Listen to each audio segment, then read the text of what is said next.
Now, the police relied on digital signatures to crack the Pune murder case where Ketan Agarwal was murdered by his fiancée and her lover.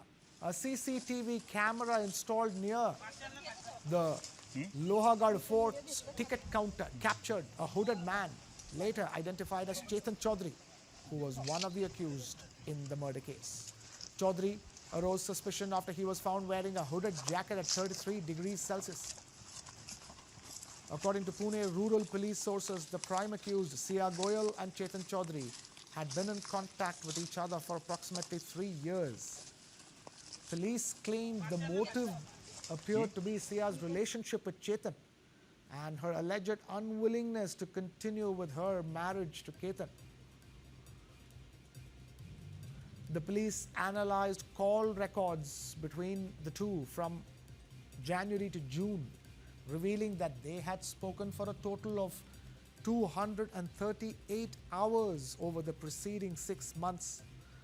The investigation revealed that on the day of the murder, Chetan Chaudhary's internet connection remained inactive from 7 a.m. to 5:40 p.m., a detail that caught the investigators' attention. Police discovered that as part of a calculated plot to evade location tracking, Chetan had left his own phone at his shop and traveled to Lohagad carrying an employee's phone instead. According to the plan, Sia and Chetan had finalized the murder conspiracy on the 16th and 17th of June.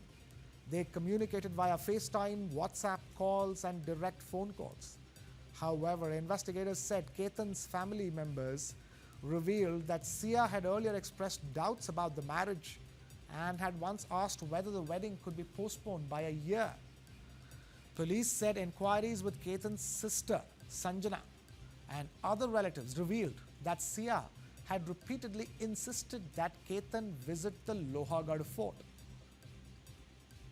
Police claimed that on the 14th of June, Sia allegedly attempted to push Ketan from the cliff, but he managed to hold on to a bush. When Ketan questioned what had happened, she allegedly raised an alarm about a snake and presented the incident as if she had saved it.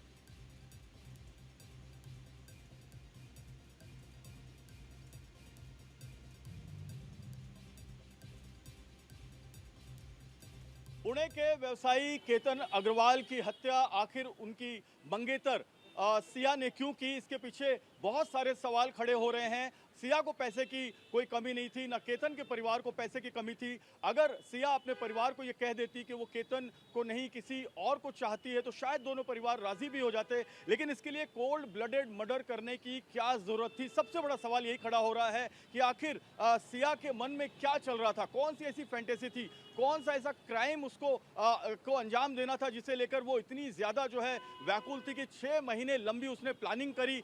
6 महीने से वो अपने प्रेमी चेतन चौधरी के साथ करीब 2000 बार phone पर बात करी। 250 घंटे से ज्यादा उसने अपने जो प्रेमी चेतन चौधरी से बात की। क्यों उसने बाली जाने का केतन अग्रवाल का प्रोग्राम कैंसिल किया? अगर वो बाली जाती तो बाली में भी वो इस घटना को अंजाम दे सकती थी, लेकिन वहां वो सेफ नहीं होता। लॉगढ़ फोर्ट इसलिए सेफ था क्योंकि लॉगढ़ फोर्ट केतन अग्रवाल कई बार जा चुका था। केतन अग्रवाल एक ट्रैकर था और केतन अग्रवाल को लॉगढ़ फोर्ट से और दूसरे पहाड़ों से, सह्याद्री की जो पहाड़ियां होती है उससे बहुत प्यार था और ये बात सिया को मालूम था कि वो ट्रैकिंग के बहाने केतन को वहां ले जाएगी और वहां से उसे धक्का दे देगी। इसलिए उसने चेतन चौधरी से 17 जून को भी बात की थी और 18 जून को जिस वक्त केतन अग्रवाल की हत्या की गई, उसे 400 फीट ऊंची पहाड़ी से नीचे खाई में ढकेल दिया गया। उस वक्त चेतन चौधरी वहां पर मौजूद था। पुणे ग्रामीण के एसपी संदीप सिंह गिल से हमारी बात हुई। संदीप सिंह गिल ने भी इस बात को कंफर्म किया है कि चेतन चौधरी हत्या के दिन, वारदात के दिन 18 जून को लॉगढ़ की पहाड़ी पर मौजूद था। एक और बड़ा सवाल खड़ा होता है, सवाल ये खड़ा होता है कि आखिर ये पूरा हत्या का राज कैसे खुला? तो यहाँ पर मैं आपको बताऊं कि केतन अग्रवाल की जो बहन है उसे ये शक हुआ कि केतन अग्रवाल जो है उसकी कहीं ना कहीं हत्या की गई है, उसे ढकेला गया है। वो लगातार सिया गोयल से बात करती रही, सिया गोयल से सवाल पूछती रही और कई सवालों के जवाब और जो साक्ष्य थे जो सर्कमस्टेंसेस एविडेंस थे उसमें मैच नहीं कर रहे थे। उसने ये बात अपने घर वालों को बताई। घर वालों ने एक एप्लीकेशन दिया पुणे ग्रामीण पुलिस को कि इस मामले की तह तक जांच की जाए, जिसके बाद पुणे ग्रामीण पुलिस ने सीडीआर निकालने शुरू किए। सीडीआर निकालने के बाद जब ये पता लगा कि सिया लगातार चेतन चौधरी जो प्रेमी है उससे संपर्क में थी, उसने 6 महीने में 2000 बार बात किया है, तो ये बात कंफर्म हो गई कि इसमें एक किरदार और है, चेतन चौधरी। चेतन चौधरी के जब फोन डेटा रिकॉर्ड्स को निकाला गया, सीडीआर को निकाला गया, तो उसके कई लोकेशन जो है वो सिया के घर के आसपास, मार्केट यार्ड के आसपास और लोहगढ़ जो फोर्ट है वहां पर मिले, जिसके बाद ये बात कंफर्म हो गई कि सिया और चेतन एक दूसरे को जानते हैं।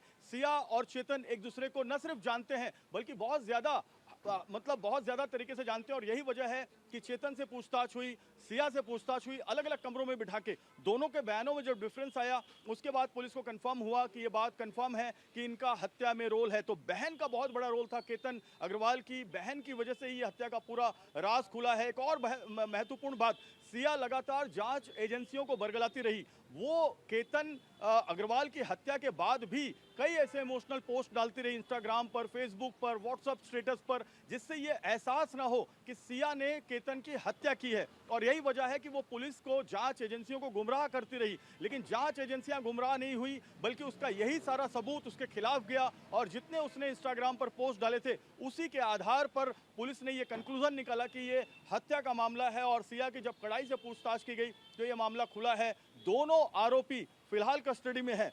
अब पुलिस ये पता लगा रही है कि क्या इसमें कोई तीसरा किरदार भी है, क्योंकि साजिश को अंजाम देना ये दो बच्चे नहीं कर सकते, तो कोई तीसरा किरदार भी है जो बड़ा है, घर का बुजुर्ग है, या कोई बाहरी आदमी है, उसकी भी पड़ताल की जा रही है।